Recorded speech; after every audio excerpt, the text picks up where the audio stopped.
And turn on all the things, the transcripts and captions. We can find where those went. Okay, so we're starting a new module focusing on outcomes, and our first session for Module 4 is AI enhanced learning outcomes.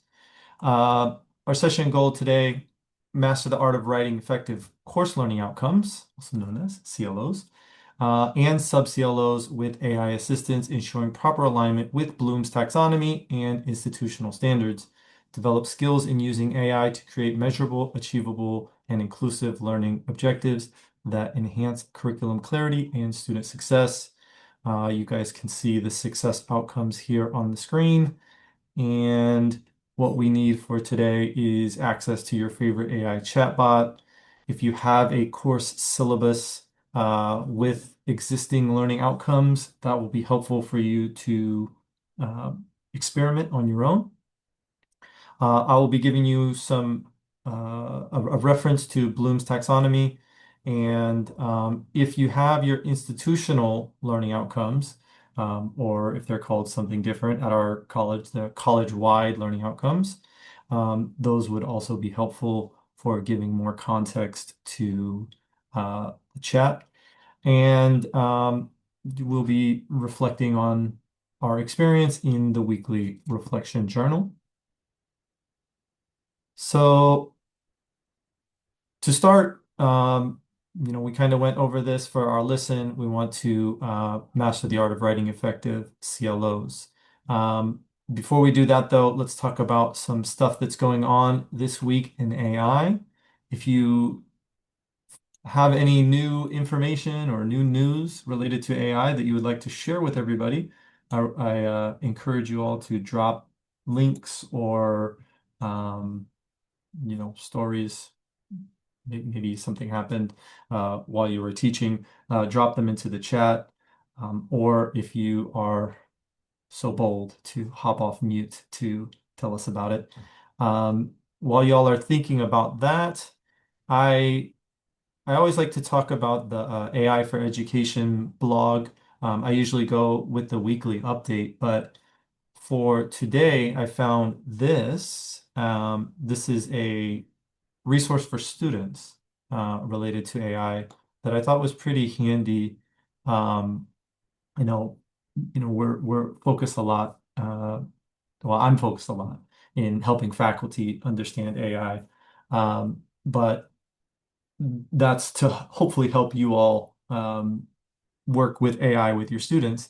And this is a student self-reflection checklist for strategic Gen AI use. I'll go ahead and put this one into the chat just so that y'all can access it as well. But it was pretty straightforward here. This is something that you can use with your students. You can go over it with them, or you can have them do it on their own. Maybe something for the first week of your course when the topic of AI comes up. You can give them print out copies, or if you go to that website down here. There is something, but I thought I remember seeing a Google form version of it, but maybe that's in the actual. Oh yeah, it's here. So there's an editable Google form to collect student responses if you want to go through it that way. But if you look at the PDF, it's I think 3 pages. Yeah, a 3-page PDF, and it goes over. I can zoom this in here so everybody can see. Um, it starts off here at the top. Gen AI works best when it helps you build on your own thinking, not when it takes over the thinking for you. So right away, I like that language at the top, framing AI use. This tool helps you to identify what's working and where you might adjust your approach. And then it goes over these different domains: academic thinking and problem solving, creative work and expression, communication and social skills, and personal decision makings. And under each one, you can have your students check what applies. So, like for example, for strategic use under communication and social skills, I draft important messages myself, then might use Gen AI to refine them. My communication style remains recognizably mine. I can handle unexpected social situations without preparation. And then you can have them come down here and they can add up their scores. And then you can see, based on strategic use and growth opportunities, there are some like strong strategic use across areas. That's if they score really high. Solid habits, consider expanding opportunities to develop more strategic approaches if they're on the lower end. And then there are some, based on that, where do they want to focus on to strengthen their strategic use? And then it has them, draft out some behaviors that they would like to practice, um, how they'll practice it, and how they'll know it's working. And they give little examples there. So I just saw this one today as I was preparing for our session and thought this would be a great resource. Like I said, especially since we're kind of on the tail end of the quarter, getting ready for winter. This might be a good resource if you're looking for uh, something to have your students think and reflect on AI use.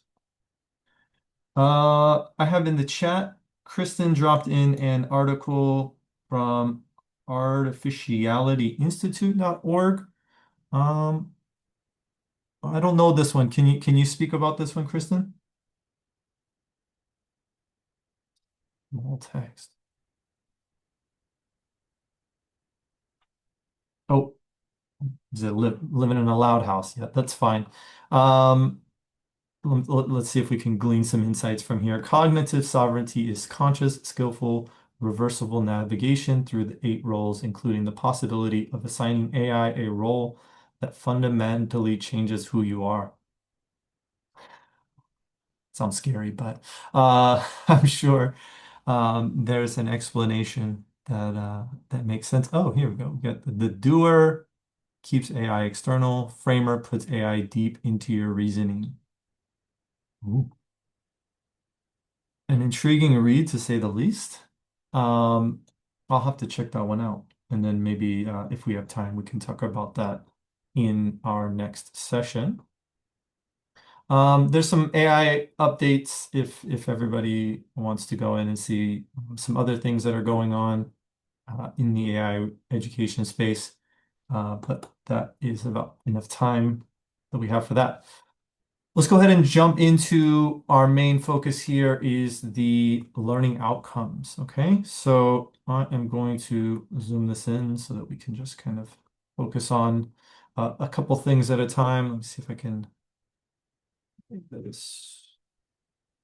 There we go. Give us a little bit more room. So we're talking about outcomes. That's something that we talk about a lot at our college. We have a whole day dedicated to outcomes and assessment. Our course that we ran last year for faculty, that I see some people who went through that course in here, called the framework. It's called Framework for Faculty and Student Success. A big portion of that course, the big monster behemoth course, is related to outcomes. So I know that we, like I said, have some people in there or we have people in here that took that one. Hopefully we can have y'all weigh in on some of these things.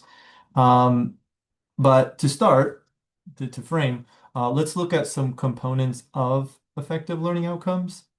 Uh, the chat up here. So Kelly's saying it's a good course. Thank you. Kelly, you made that course great by coming weekly and sharing some of the stuff that you were working on. So thank you for doing that. So first of all, to start off with an outcome, we have to look at the most important thing is an observable action. So, I mean, this is probably going to be review to most of you that are in here, but for anybody watching the recording later, an observable action is using a specific action verb that describe measurable student behaviors. Okay, so you have to have something that uh, the students do that you can see them do, and that you can measure whether they've met the outcome or not. So an example of a weak outcome would be students will understand social inequality.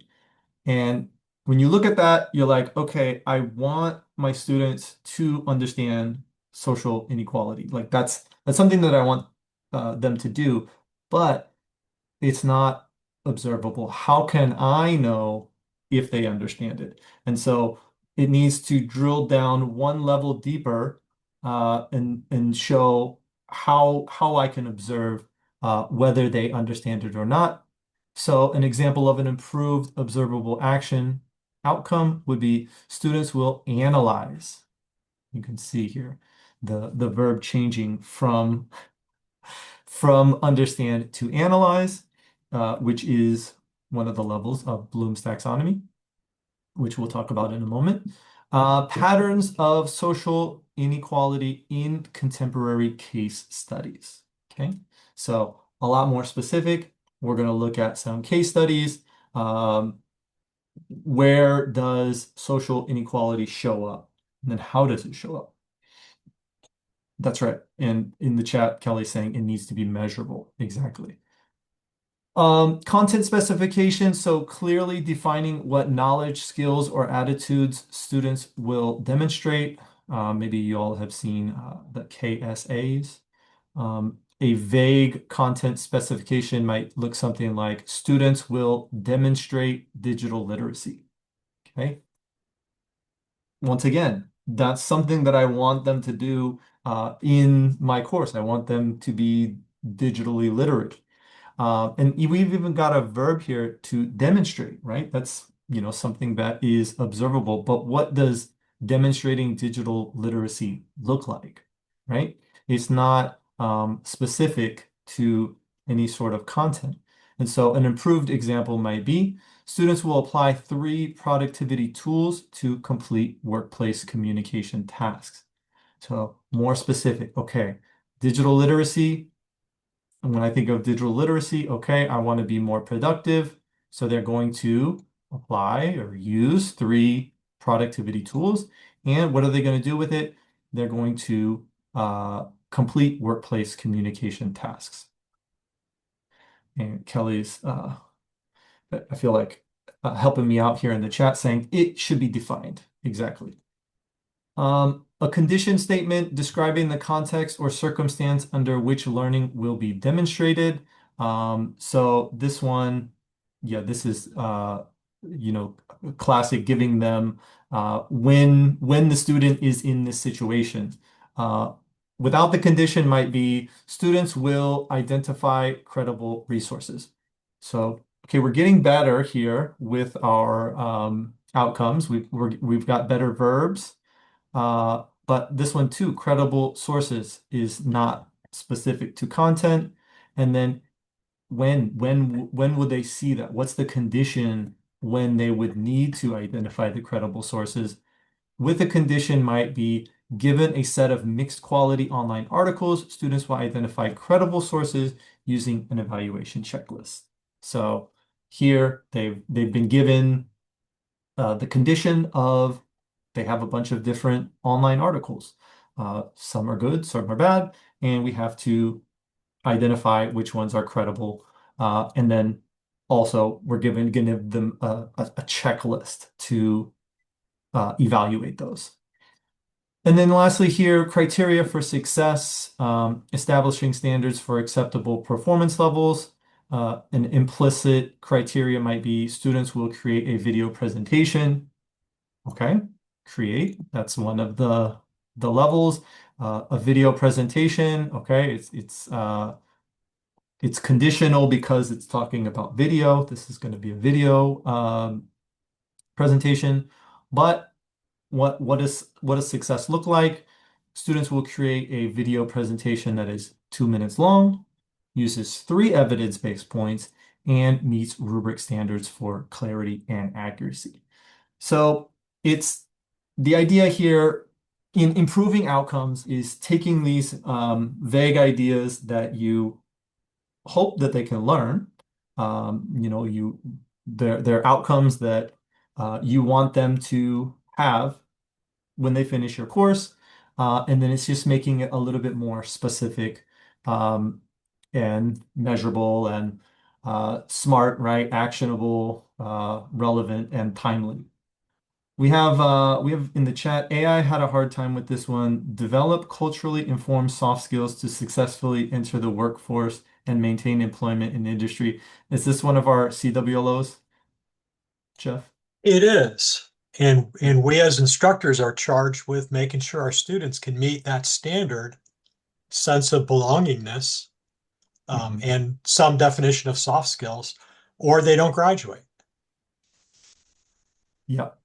So it's yeah, our college-wide learning outcomes are very specific and they use some terminology that some faculty might have a hard time understanding how that might look.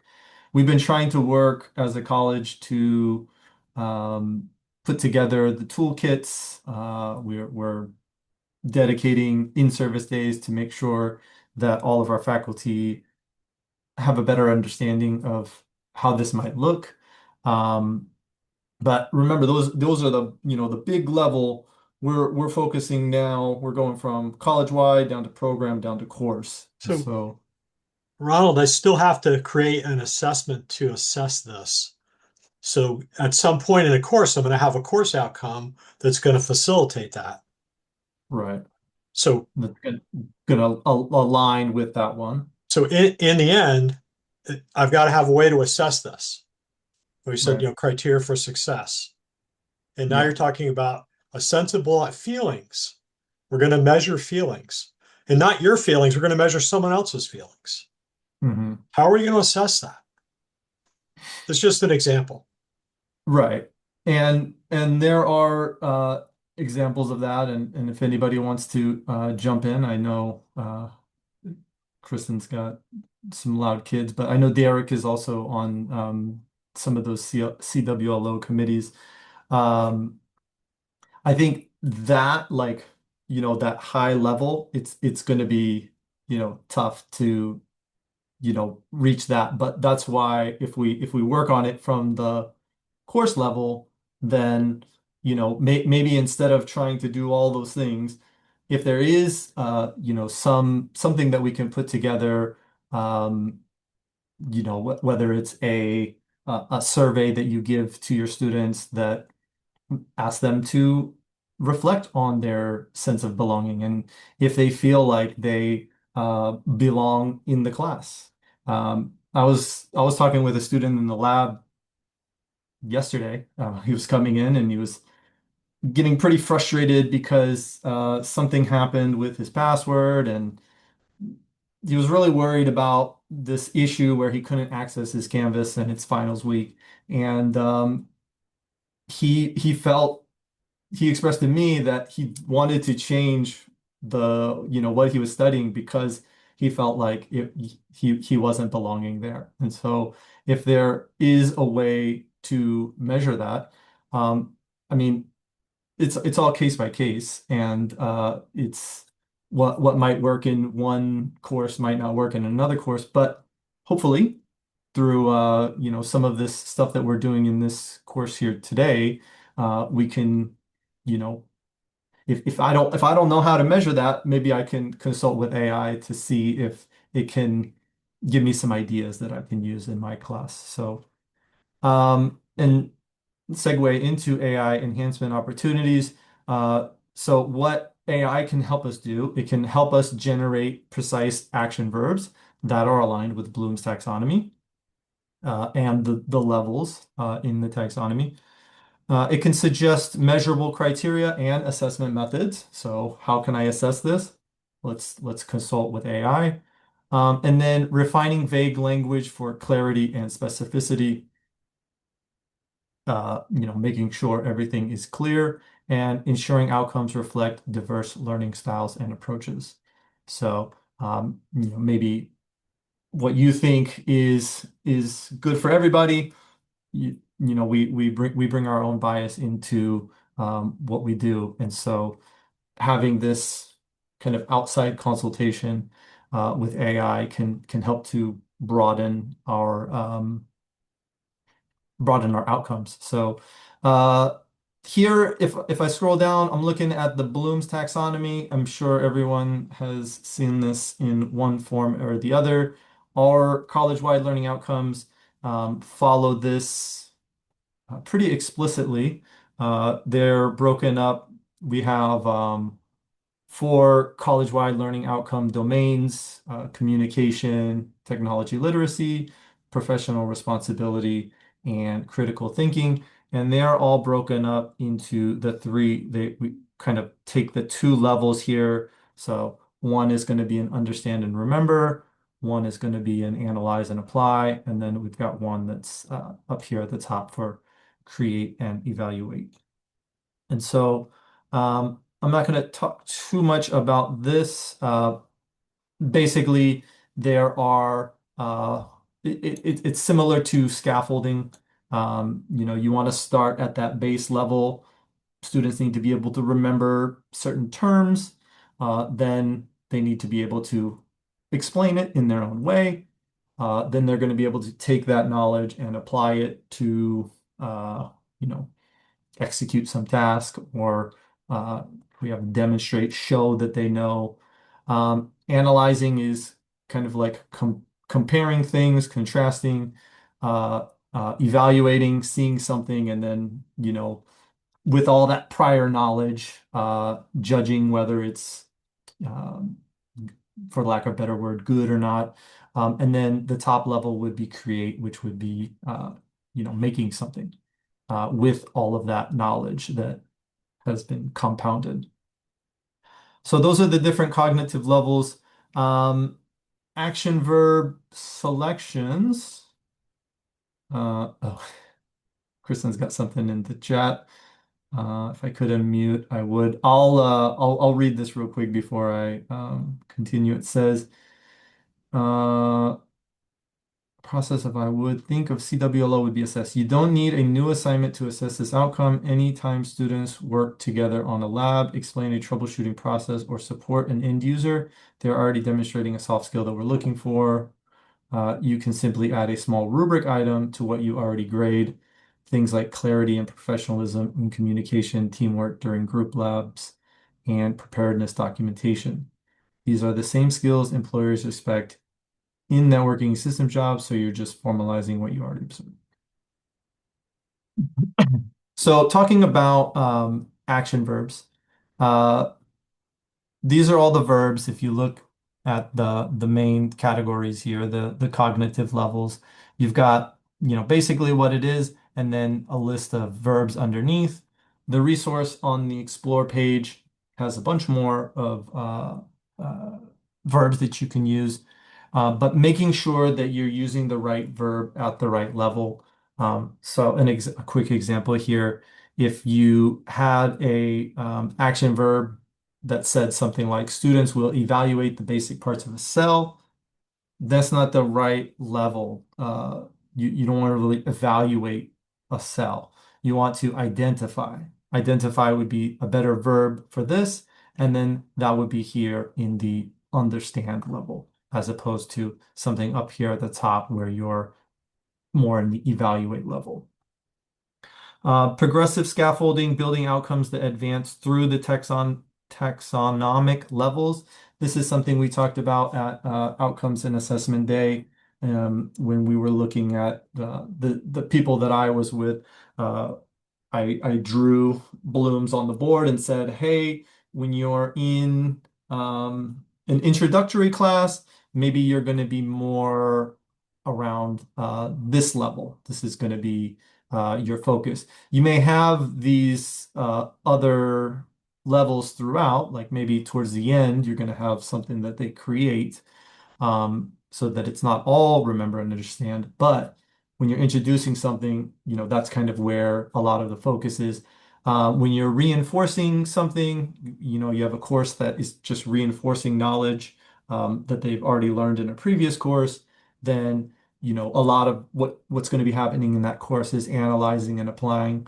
And then when you're at that mastery level, when your students are getting ready to graduate, that's where you would be more here at the top of the pyramid in the create and evaluate stage.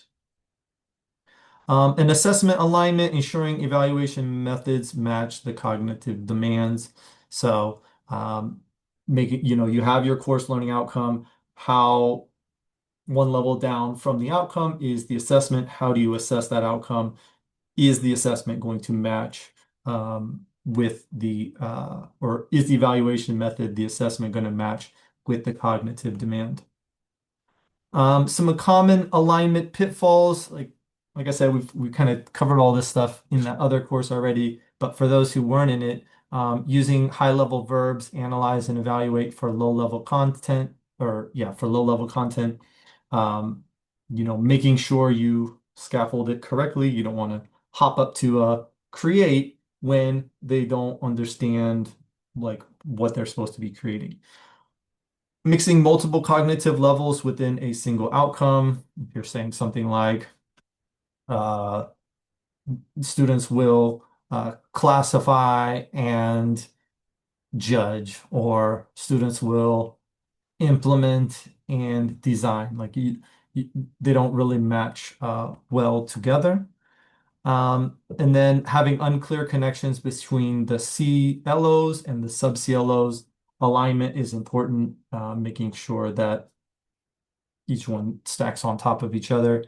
And then mismatch assessment methods for the stated cognitive level, something we've kind of already touched on.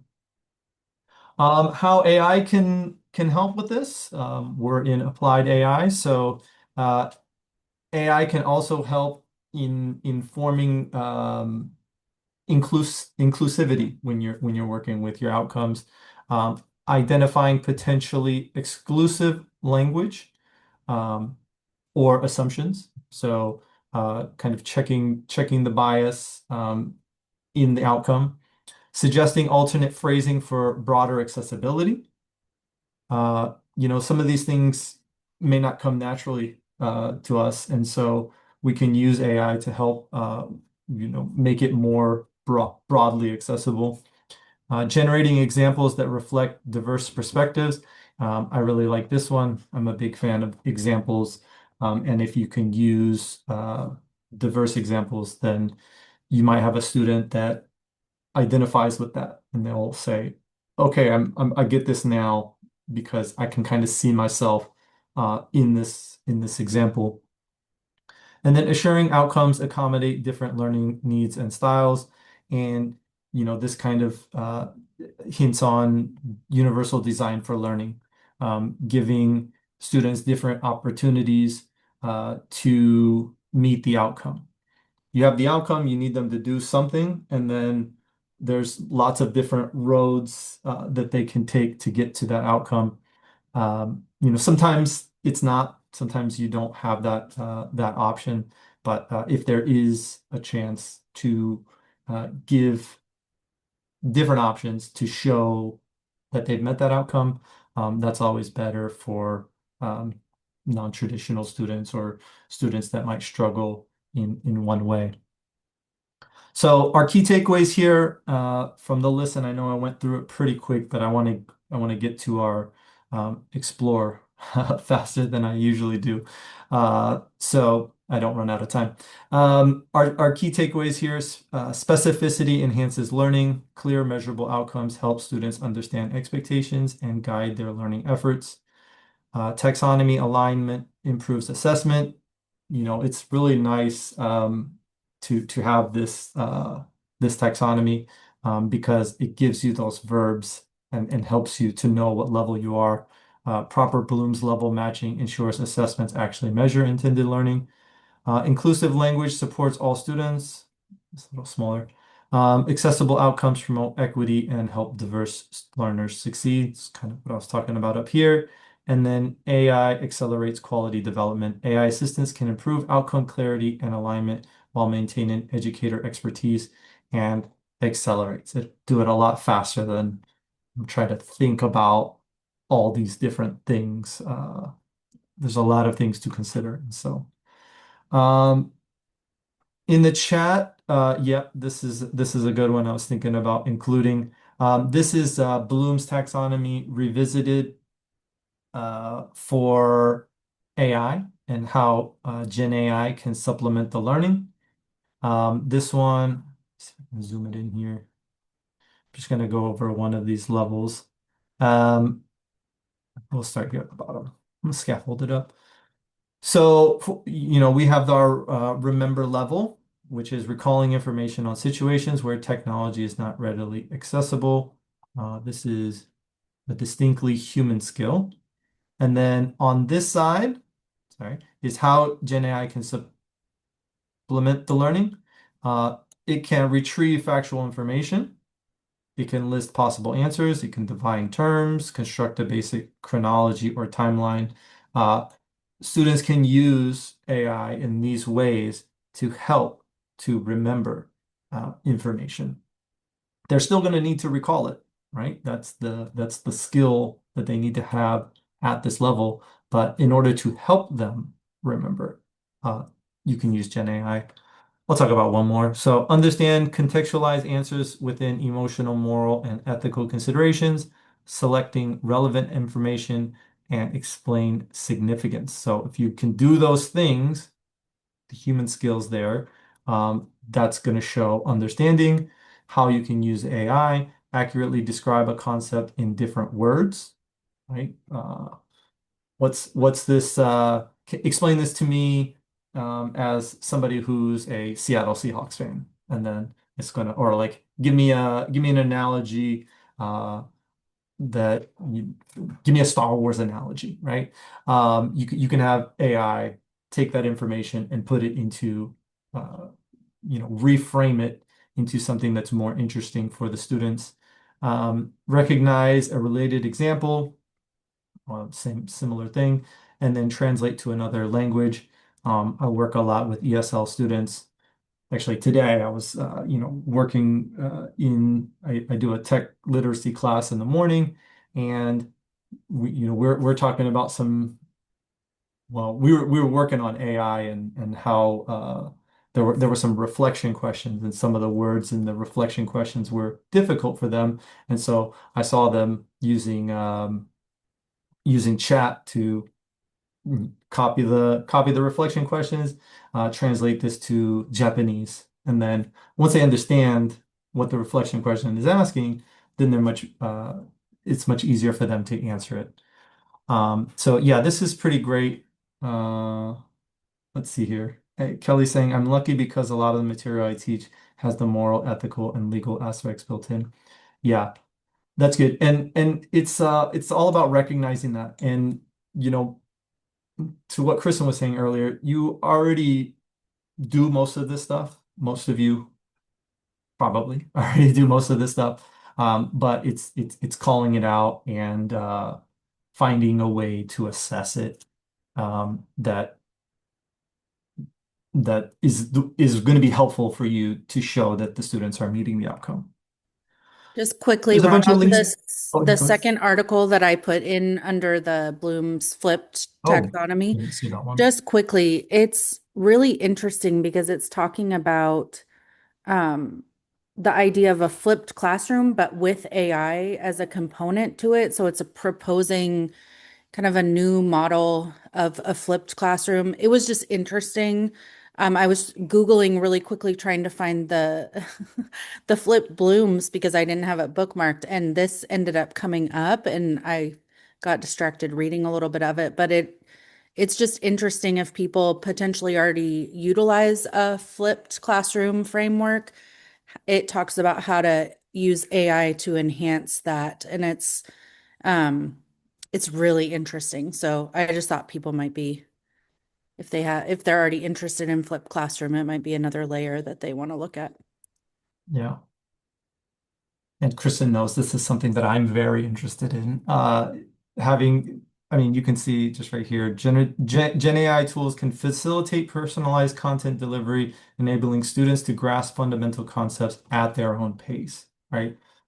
The uh, traditional classroom is going to be changed in the future, and the one person in the front lecturing to students, there's certain there's going to be a lot of situations where that will be useful. But I would say for a lot of learning the content, especially in these lower levels here, remembering and understanding, uh, using AI is going to be much more effective, much more interesting for the students, um, right? Like accurately describing a concept in different words.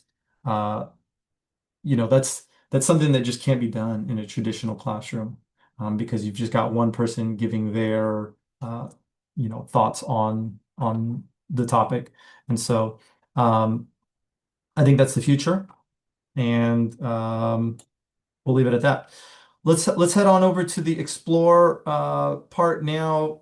In this explore, we're going to practice using AI to analyze and improve learning outcomes using or through Bloom's taxonomy alignment, clarity enhancement, and inclusive language integration using real course materials. So what we need, we're gonna go through three focus exercises, and it's hopefully going to address some of the most common quality issues in curriculum design, in outcome design.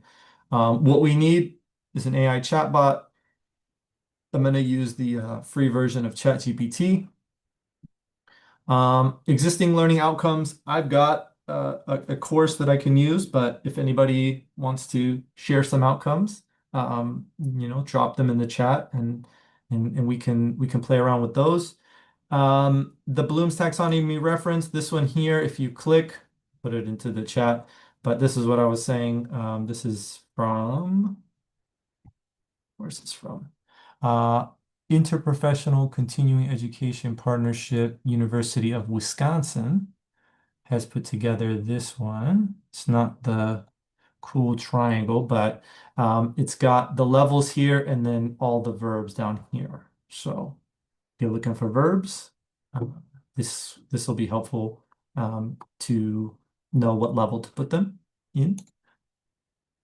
And then an outcome analysis framework, that's what we're going to be working towards as we're working through this. The pro tip for this one, choose outcomes that you've always felt that could be clearer or more specific. AI works best when there's room for improvement. Or let's say you're trying to align your outcomes with those college-wide learning outcomes.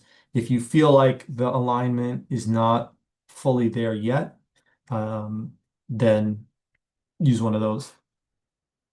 And the way this works, I'll go ahead and just go through it, but I'll demo it for you. If you want to do it on your own, I recommend you can do that as well. Just copy and paste along. I'll put this in the chat as well for those who need it. Kelly, do you know if we will be restricted to using a specific AI service, or we'll be able to use what we, the subject, are you referring to like different levels of ChatGPT? Boodlebox. I'm asking about Boodle, Boodlebox. Yeah. Are Boodlebox. we gonna be I really don't know the answer. That's why I'm asking. Are we going to be told this is what you're gonna use, or are we going to be able to pick what we feel or what we know the industry uses in our areas and Kelly, use Pass that? this one to Kristen. I would say you have a very strong voice as a faculty member, and we have an AI task force that is managing through shared governance, which is also a very powerful tool Yeah. that we are moving forward in. And I don't know if Ronald said anything about this at the beginning, but we just submitted a $3.7 million grant proposal or submission, whatever it's called, on whatever night that was, Wednesday, Wednesday. for AI. So as part Awesome. of that grant, it was to assess something that we could get for our campus, but we never talked about it being exclusive. And I do not, I think, I mean, I'm going to give my opinion. I would never advocate for that.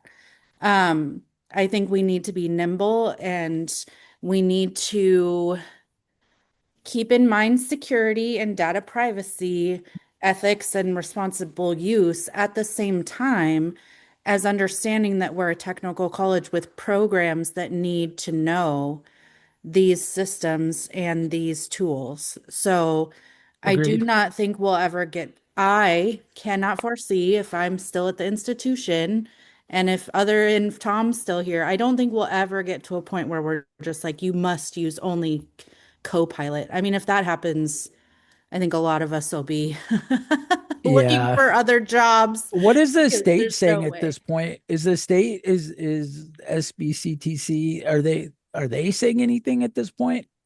All they do, the state board is a guide, Yeah. it's not a governing body, it's a guiding body. Mm. And Yeah. so, um, it's not, yeah, money, David's right, but Yeah. I don't think that the state board would ever tell us. It would have to be higher than the state board. It'd have to be Gotcha. like the legislature, the Washington state, it'd have to be that level. Yeah.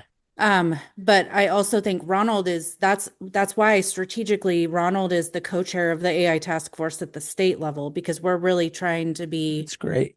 all hands on deck here and make sure that the right decisions are being made and we're being proactive, not reactive to things. Correct.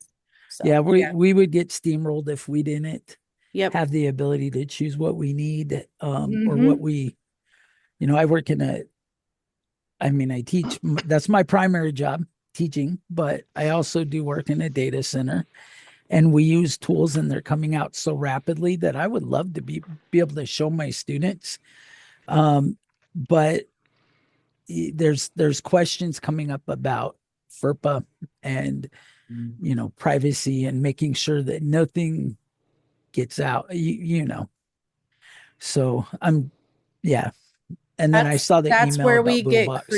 that's where we get creative and we have students sign waivers and Right. we get creative and Cool. we still be creative. But I just want to say one more time, faculty voice is very powerful. So being involved like you guys already are and sharing opinions, giving your voice, talking to your dean, that's all really powerful when decisions are being made. So continue doing what you all are doing and you have a good advocate in your dean as well. Cool. Right on. Well, Thank you. to add on to what Kristen was saying, is like with Ron being working with the state and stuff like that. I know many of us are Microsoft campuses, so the Copilot is No. essentially given to us. But and it's hard with individual licenses because they're so expensive if you're doing it one by one. But it would Yeah. be nice if the state was able to buy a bundled product that included Mm. Or quite a even few of approve them. open source products that we could build our own within our own programs and utilize it and use it for other programs. But see, that's where we get down to where you got kind of going into individual licenses for each college. It's open And source though. There's yeah, no license. Anyway, so I maybe get that what could you're be saying. done at the state level, and then Yeah. everybody could work on it. But that might end up coming from the technology services or I Mm. IT understand. group Yeah. of doing that for us. But I like to always lean on SBCTC that when I came on 17 years ago, the whole thing was we're a consortium, and I think we're Yeah. kind of losing that a little bit of we need to work as a as a group to get our discounts Right. and That go from it. true. That's where if we went with a bundle, it might get and just say, hey, you've got 20,000, thirty Yeah. thousand licenses if you're going to give us a deal. But Cool. Well, sorry to take everybody off track. No, it's okay. This is important. Sometimes we have to delve and dive. as chat says, Yeah. into different topics that are important for the time. Well, I'll be If y'all quiet don't for the mind, I'm next gonna 12 hop back minutes. Yeah. into the I'm gonna hop back into the Explore because I was doing really good on time, but no, it's fine. I'm happy that we're having this conversation because it is important. But like I said, let's get back into it. Here we have Bloom's taxonomy alignment analysis. This is just basically taking, if you haven't, ran your outcomes through Bloom's, which if you're working with Snowy, who is the director of outcomes and assessment at our college, um, I'm sure she's talked about it in one way or the other.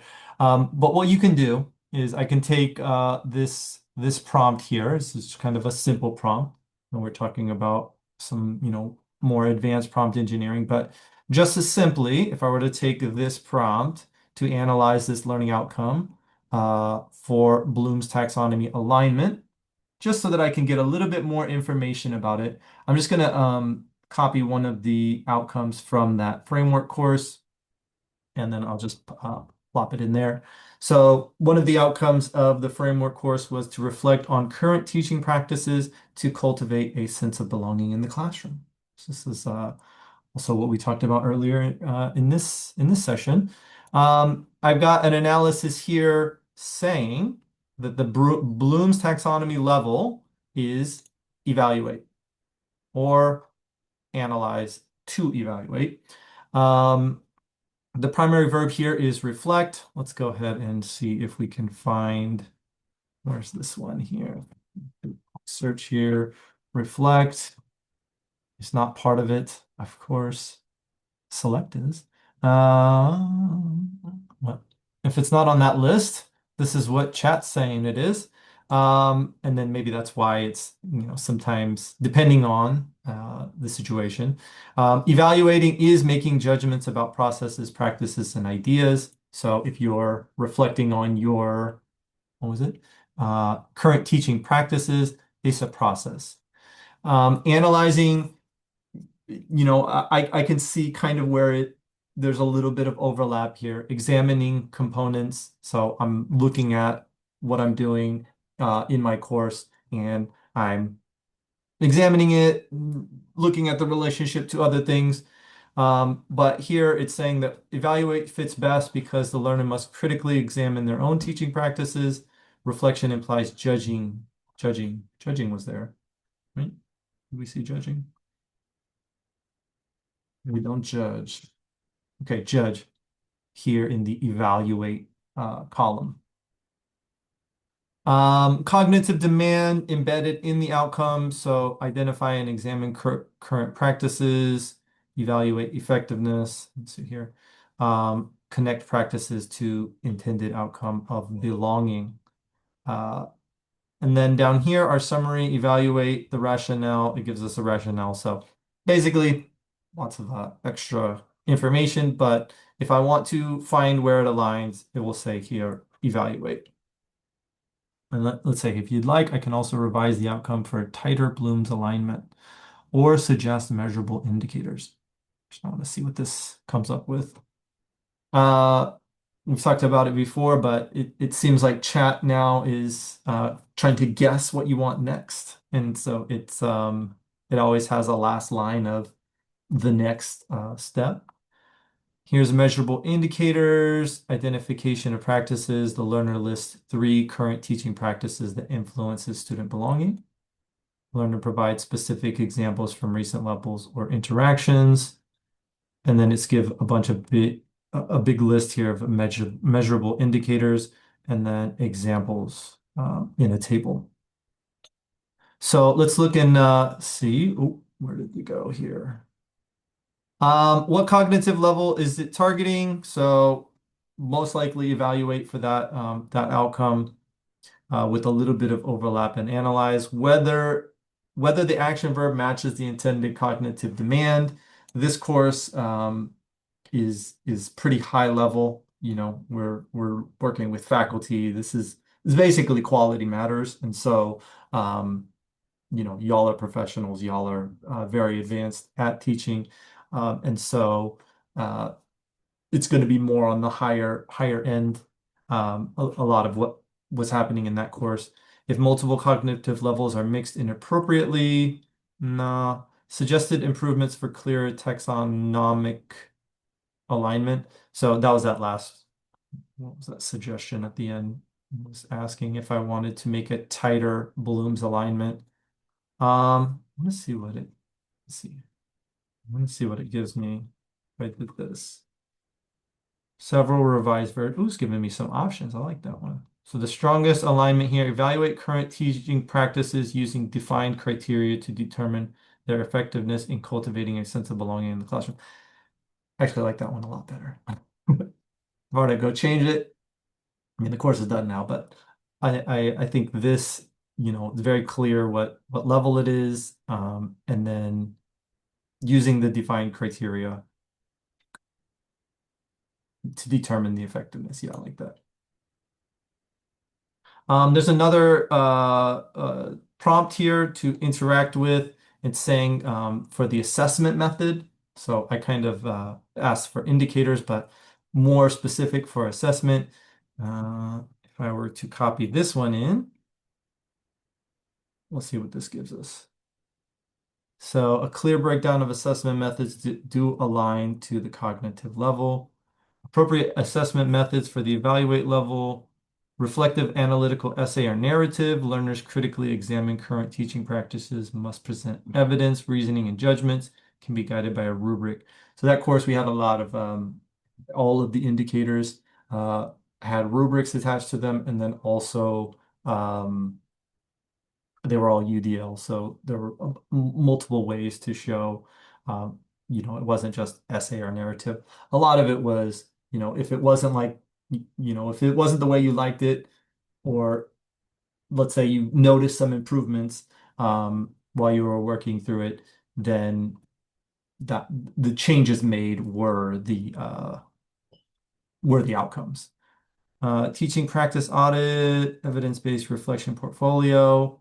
And so a lot of different things here, a lot of different things to look for, pretty similar to what was happening in the actual course. Assessment approaches do not align. Multiple choice tests, nah, that's not going to help to show that, that they're reflecting. Simple checklist. Well, I like this. It's given us, don't, these are not good. And then a quick little summary there at the end. So does AI analysis match your intended cognitive level? Yes. Are the suggested action verbs more precise than your original? I kind of like reflect, even though that's not fitting nicely into Bloom's taxonomy. I think it's important to think about what you're doing. Do the recommended assessments align with how you currently evaluate the students? Let's see here. Video analysis of the teaching. That's not usually something I ask for just because it takes a lot of effort for the faculty. Evidence-based reflection portfolio. I mean, in this course, we have the reflection journal, and I think that's helpful to kind of think about what we're experiencing. And then our observation questions here, what gaps exist between your intended and actual cognitive levels? How could better verb selection improve outcome clarity? And which assessment suggestions would enhance alignment? So here's a little reflection on the reflection song. Okay, so clarity, and here, let's move on to the next activity here, just because I want to try to get through all of these ones. The next one here is vague language elimination. So you'll work with AI to transform unclear outcomes into specific measurable statements that students or assessors can understand. So this, I'm going to use a different outcome here for this one. This one starts with evaluate this learning outcome for clarity and measurability. Pop this one back in here. I'll just go ahead and start a new chat. And I want to try a new outcome here. Create and implement a diversity, equity, and inclusion statement. Now, here's an evaluation of the learning outcome. Evaluation clarity, partially clear. The learning outcome identifies an action, create and implement a DEI statement, does not specify what implement means. Maybe it's assumed that implement means put it into your course. I think we can all understand that, but it is not specific. And the DEI statement is understandable, but different fields may have different expectations. Yeah, that's true. Some might require a short statement. Some people might have it as a policy in their syllabus, or it might just be like a document that's in the course. Not sufficiently measurable. It's unclear what successful creation or implementation looks like. What criteria should the DEI statement meet? How will implementation be assessed? Adoption, presentation, integration, what indicators? I don't know. For me, some of this is, you know, this is explained in the assignments. And so when you're working on an outcome, you can't really have too much. Because it is good to be specific. There's a fine line, and it's you don't want to be too simple, you don't want to be too specific. There's kind of that sweet spot in the middle. And so hopefully AI can help with that. Recommendations for improvements. Let's see. The required components. Oh, are people leaving? Oh, Kelly, go ahead. If I found that if you make it too specific, and in working in IT, things change so quick that you Mhm. could put yourself into a situation that the outcome doesn't necessarily match 100% to what whatever the topic is. So, like, how often, or I don't want to say how often, um, we were once taught to keep it generic. This is years Mhm. ago. And now I feel like we're being told to be a little bit more specific. Um, what would you recommend? I don't know because I think that it's like I said, there's a sweet spot. I'll give an example, and I'm sure you can relate. Where actually, I think you gave a similar example in the framework course where you list a specific tool that they need to use. Like I'm thinking of digital entertainment, where they're saying you need to use Photoshop. You need to be proficient in Photoshop. But Wireshark or something? Yeah. Yep. Right, like and we don't know if that's going to be, next year, next quarter, that might not be the main tool Hmm. that people use. And so trying to That's true. find the language, maybe you say the most current tool to do this job. Um, Gotcha. Got I you. think that Okay. kind of specificity is, like you said, kind of paints you into a corner where you're Yeah. like, okay, it says in my outcome that they need to learn Photoshop, but that's not the tool. They need to actually be learning, Midjourney or, some sort of new AI tool. And so the maybe changing it to like industry standard tool, and then that language Gotcha. I'm leaves just leaves it happy you're open. teaching this because I'm telling you, man, we were in a totally different direction like 10 years ago, 5 years ago, maybe not five, but I just remember we were being told completely different stuff. So now we're finally everybody's on track. Okay, that's great. Yep. Thank you for saying that. And actually, I want to just take the moment because it is 4. I know some people may need to go, so if you do need to go, I'm gonna finish up with this one. It should take a couple more minutes here to do the next one. But if you do need to go, thank you for coming, and I hope to see you all. We'll do one next week. Question mark? I need to check the schedule. I'll let y'all know if we're gonna have another one next week, or you'll see it on the calendar invite. If there's a That's the calendar invite, last we're day, good. right? That's the last Yeah, day of the quarter. I think we won't have it. I'm guessing that because we don't usually do it during the break, and that's kind of like the start of break. But take a, look at the calendar, look at the Outlook event. If it's there, we'll do it. If it's not there, then we'll meet next year. So, okay, so let me just finish up here. Some examples here on revised examples. A more measurable and clear, develop a DEI statement that includes clearly articulated commitments, rationale, and action steps, and demonstrates its implementation by applying it to specific project. This just seems too long. I mean, I get it. I like how specific, but when your outcome is multi-line, there's I feel like there should be only one verb. When I learned about blooms, there should be one. Okay, there is no Outlook. Thank you, Derek. So if there's no Outlook event, then the next time we meet will be in the next year. Thank you. Okay, let me do this last one. No, we still have step 2. So specific problems here, vague or ambiguous language, unmeasurable or unobservable actions, missing context or conditions, unclear successful criteria. I think that, oh, this is actually part of the prompt. So let me go ahead and put this one here. I didn't add the correct block text there. Here are the specific problems with the learning outcomes. Implement is ambiguous, DI statement is undefined, and there's no indication of required components. So looks like there's some improvement that can be made on this outcome. And so missing context, unclear. So I would have to go through this. I don't have time to like read through it carefully, but the information is there for me to take. And if I agree with it, then I'll try to make the necessary changes. But for example, as I said earlier, if I feel like I cover it, enough in the class, if I'm going over one of the weeks is completely dedicated to that DEI statement. So we do talk about what one looks like. Maybe I don't need to include that specifically in the outcome.